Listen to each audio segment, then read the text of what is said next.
മധ്യപ്രദേശിനെ ഞെട്ടിച്ച ഒരു സംഭവത്തിലേക്കാണ് 20th അവർ ഇനി പോകുന്നത്.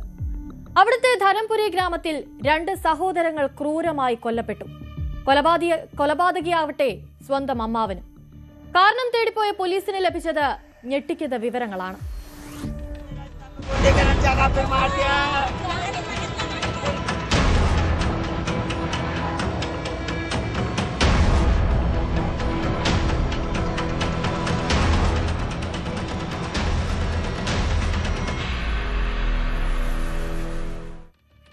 സെഹോർ ജില്ലയിലെ ധരംപുരി ഗ്രാമത്തിൽ വെള്ളിയാഴ്ച രാവിലെ പരീക്ഷ എഴുതാനായി രണ്ട് സഹോദരങ്ങൾ കൊല്ലപ്പെടുകയാണ്.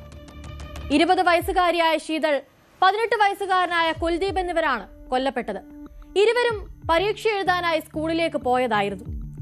അവരുടെ ജീവിതത്തിലെ തന്നെ ഏറ്റവും പ്രധാനപ്പെട്ട പരീക്ഷയായിരുന്നു അത്. പ്രതിക്കായി അന്വേഷണം തുടങ്ങിയ പോലീസ് കണ്ടെത്തിയ പ്രതി മറ്റാരുമായിരുന്നില്ല, കുട്ടികളുടെ അമ്മാവൻ തന്നെയായിരുന്നു. വഴിയിൽ പതിയിരുന്ന് പരീക്ഷയ്ക്കായി പോയ സഹോദരങ്ങളെ വടികൊണ്ട് ആക്രമിച്ച് കൊലപ്പെടുത്തുകയായിരുന്നു ഇയാൾ.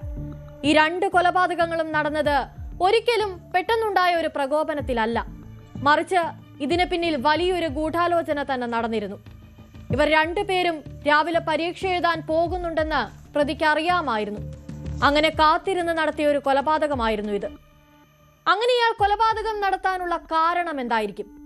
എന്തിനായിരുന്നു രക്തബന്ധത്തിൽ തന്നെയുള്ള രണ്ട് കുട്ടികളെ ഇങ്ങനെ ക്രൂരമായി അയാൾ കൊലപ്പെടുത്തിയത്? പോലീസിന്റെ ഈ അന്വേഷണത്തിലായിരുന്നു ഞെട്ടിക്കുന്ന മറ്റു വിവരങ്ങൾ പുറത്തു വന്നത്. വർഷങ്ങൾക്ക് മുൻപ് നടന്ന ഒരു കുടുംബ തർക്കമായിരുന്നു കൊലപാതകത്തിന് പിന്നിലെ കാരണം. ഗതീഷ് മാളവ്യയും കൊലപാതകിയായ ഹരി സിംഗ് മാളവ്യയും തമ്മിൽ എന്നോ നടന്ന തർക്കം പിന്നീട് ശത്രുതയായി മാറി. ആ ശത്രുതയ്ക്കൊടുക്കം ഇരയായതാവട്ടെ ഒന്നും അറിയാത്ത രണ്ട് സഹോദരങ്ങളും. കുട്ടികളുടെ തലയിലും ശരീരത്തിലുമേറ്റ ക്രൂരമായ മർദ്ദനം അവരുടെ ശരീരത്തിൽ നിന്നും അമിതമായ രക്തസ്രാവം ഉണ്ടാകാൻ കാരണമായി. ഇതായിരുന്നു ഇരുവരുടെയും മരണകാരണം.